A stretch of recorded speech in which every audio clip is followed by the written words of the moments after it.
Bonjour à tous, je m'appelle Julien Gonor. Dans ma chaîne, je parle d'immigration Canada et d'entrepreneuriat. Aujourd'hui, on va parler des étudiants étrangers au Canada. Avant de commencer, n'oublie pas de liker, de t'abonner, de partager et de commenter. Ça aide à référencer la vidéo. La suite après le générique.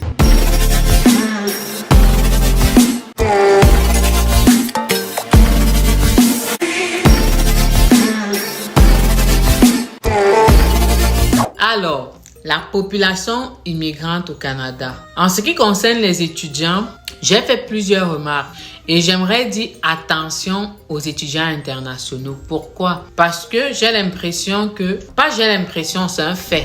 Tout autour de moi, tout autour même du Canada, de tout ce qui peut sortir dans les nouvelles, la population étudiante au Canada, on a souvent l'impression que plein de personnes s'éloignent de leur objectif ou alors oublient même ce pourquoi ils sont venus au Canada. Ils oublient leurs priorités. La priorité d'un étudiant quand il vient au Canada, c'est quoi? La première chose, c'est de réussir son cours. Aujourd'hui, de plus en plus, ce qu'on voit, c'est des gens qui arrivent au Canada, arrêtent des études, travaillent fort pendant 1 an, 2 ans, repartent renouveler le permis d'études pour finir. Une fois qu'ils ont fini leurs études, il y en a même qui ne prennent pas la peine de faire d'abord leur permis de travail. Quand bien même certains essayent de faire le permis de travail, ils ne prennent pas la peine de vite commencer leur résidence permanente et finissent sans papier. Mais c'était quoi le but de venir au Canada en fait? Si c'est pour finir sans papier, rapatrier ou devoir épouser X ou Y, un vieillard, une vieillarde, je vais pas dire le nom, pour avoir des papiers et te retrouver dans des situations bizarres, des situations compliquées, des situations où tu vas faire des enfants avec quelqu'un, tu vas pas finir. Bref, on a l'impression que les étudiants internationaux ne décèlent pas le but, leur priorité, la souffrance, les résultats de la souffrance.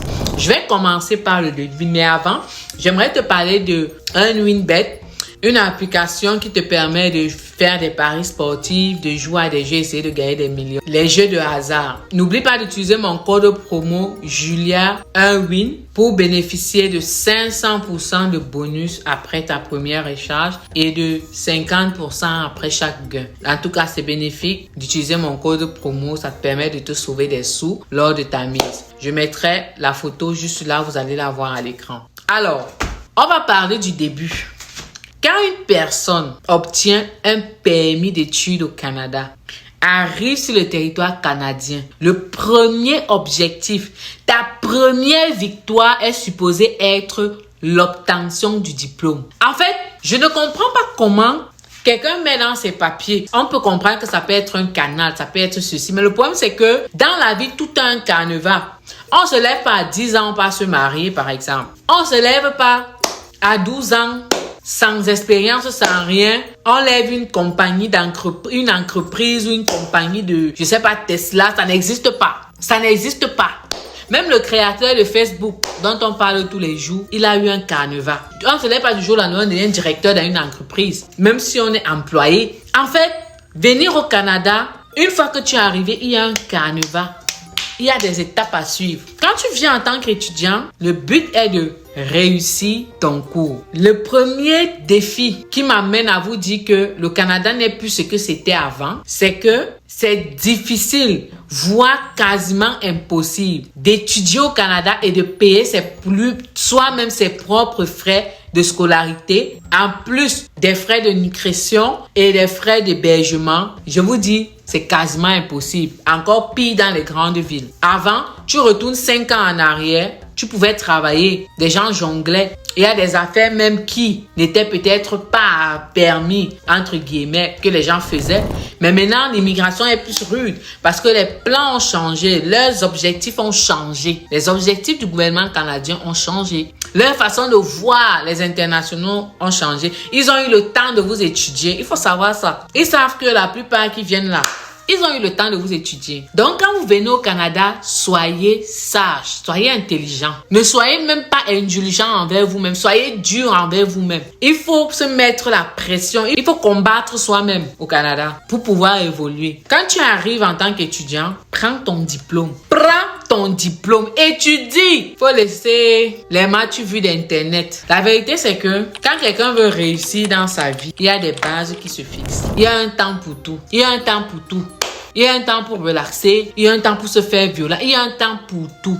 Il faut laisser le match vu inutile. Le match vu inutile. Il faut arrêter de copier les mauvais exemples. Parce que plein viennent et disent, ah, tel a travaillé pendant 1 an. L'immigration n'a rien fait. Pourquoi c'est à mon tour que je m'en vais aussi d'abord travailler, je viens prendre le diplôme là après. Tu arrives, on refuse de renouveler ton permis d'études. Tu te mets à vagabonder au Canada partout. Une fois que tu as eu ton diplôme, mes frères, comment se fait-il que quelqu'un a fait 1 année de souffrance, 2 ans de souffrance, pour certains jusqu'à 4 ans pour avoir son baccalauréat à l'université, ce qu'on appelle licence en Afrique. Et puis, il joue après, il perd ses papiers. En fait, je ne conçois pas ça. Comment se fait-il que je souffre pour prendre mon diplôme, pour qu'au final, je devienne sans papier, alors que ce n'est pas parce que le gouvernement m'a rejeté, mais parce que moi-même, je n'ai pas fait mes affaires à temps. Comment on explique ça? On dit que la loi est claire. Dès l'instant que tu gradues, déposes ton post-diplôme, attends, tu n'as pas le droit de travailler, parce que c'est ça la nouvelle loi. Tu n'as pas le droit de travailler jusqu'à la sortie de ton papier, de l'acceptation du post-diplôme, du permis de travail post-diplôme ouvert. Après ton permis de travail post-diplôme, après un certain nombre de temps, dépose ta demande de résidence permanente. Pourquoi c'est si difficile? Je comprends pas. Comment quelqu'un fait pour finir de graduer? 1 an, 2 ans, 3 ans, 4 ans de souffrance. Après, il ne dépose pas son permis de travail. J'ai déjà vu de mes propres yeux, revu et revu, entendu et entendu. Mes frères, mes sœurs, revoyez vos priorités quand vous arrivez au Canada. Est-ce que la priorité, c'est de mettre sur TikTok que je me suis acheté une BMW 6 mois après être arrivé au Canada? Est-ce que la priorité, c'est de mettre sur TikTok que ma maison où je dors vaut plusieurs centaines de milliers de dollars, ou bien mon appartement me coûte 5 000 $ par mois? Est-ce que ma priorité, quand j'arrive au Canada, c'est de devenir influenceur? Dans ce cas, demande simplement un visa visiteur ou la résidence permanente. Je sais pas moi. Le processus est plus long que celui qui vient avec le permis de travail fermé et la résidence permanente. La route est longue et remplie d'embûches, qu'on ne vous mente pas. Après l'obtention de ton post-diplôme, de permis de travail, il y a autre chose encore que je vois, je me demande. Tu as souffert. Il faudrait qu'on m'explique vraiment ça. Tu as souffert des années pour avoir ton diplôme. Tu as souffert pour attendre ton permis de travail post-diplôme parce que tu pouvais même pas travailler pendant tout ce temps. Tu as dû subir ça en ayant des factures à payer. Tu obtiens ton post-diplôme, tu dis que maintenant, va demander ta résidence. Tu restes chez toi, tu joues les beaux gosses, tu joues les belles femmes, les filles qui portent du Louis Vuitton, les hommes qui sont les plus charismatiques au monde.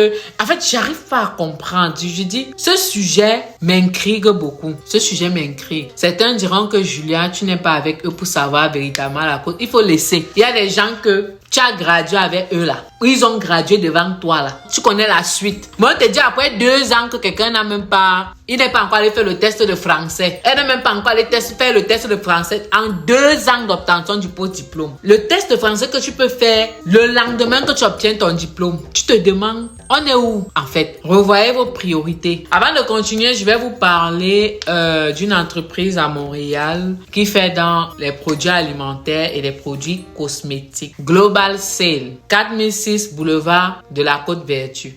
Vous pouvez avoir des produits en gros, c'est une vente en gros pour tous vos produits. Également, pour ceux qui en ont besoin au Nouveau-Brunswick, c'est possible de passer soit par moi, soit directement par l'entreprise. Je vais vous mettre les coordonnées juste à l'écran pour pouvoir faire passer vos commandes ou essayer d'en savoir. Ce sont des grossistes qui vendent en détail. Mais parfois, quand on voyage, on peut avoir nos familles et tout. On a peut-être besoin d'acheter des trucs comme des parfums, des produits de beauté en masse pour pouvoir aller partager à la famille. C'est aussi possible avec eux d'avoir à de très bons prix.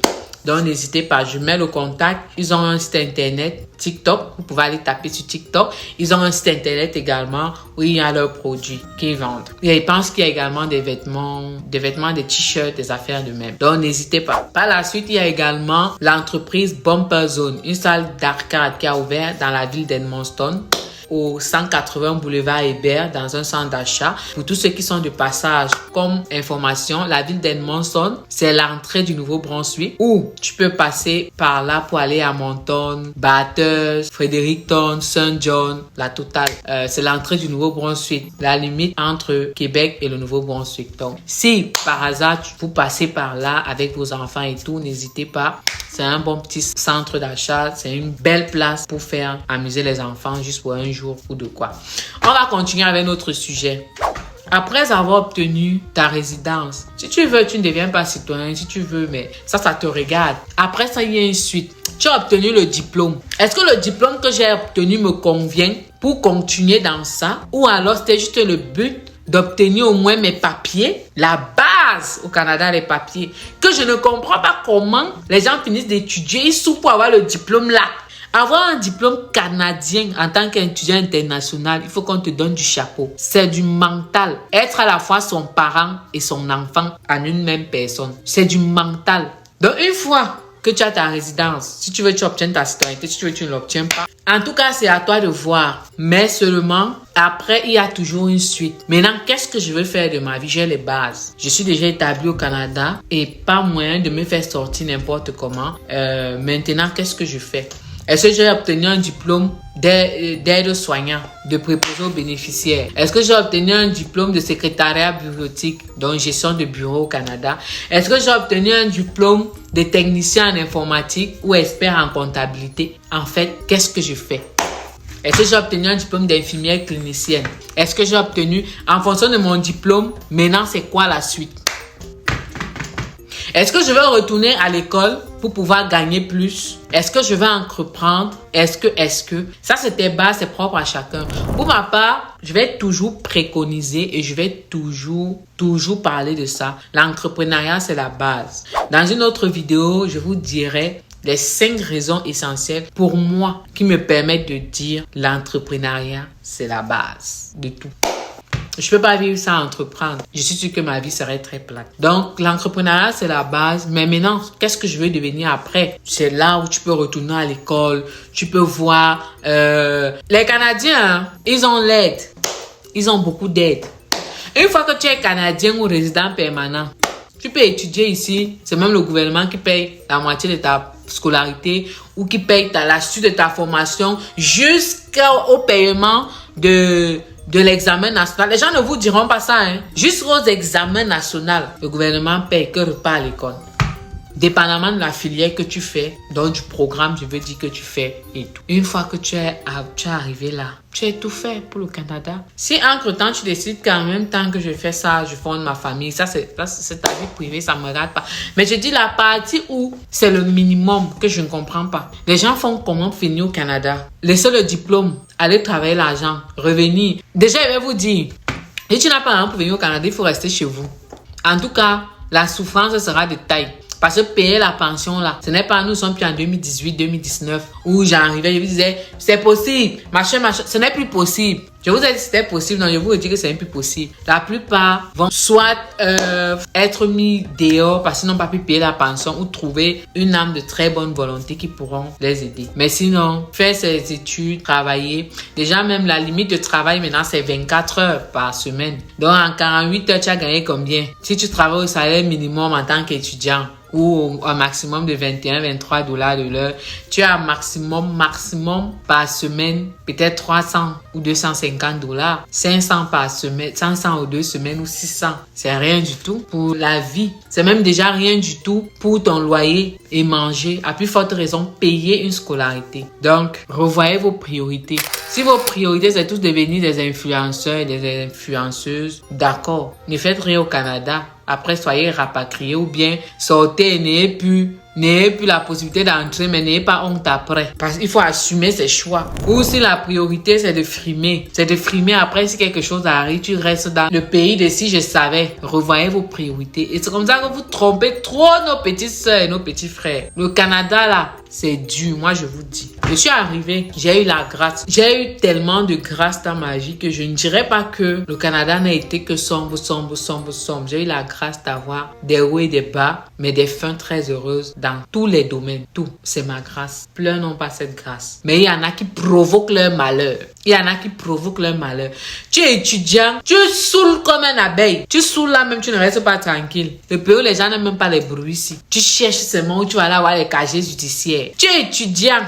Tu harcèles les gens. En fait, je ne comprends pas. En tout cas, revoyez vos priorités, c'est ce que j'avais à vous dire. Donc, si vous avez aimé ma vidéo, j'ai toujours été franc. Et j'aime ma façon à moi de dire les choses. Quitte à ce que ça ne te plaise pas, tu n'écoutes pas, tu avances. Mais si ça te plaît, mets un like, écris un commentaire, partage. Je verrai les commentaires. Et surtout, abonne-toi. On se voit à la prochaine vidéo. Merci.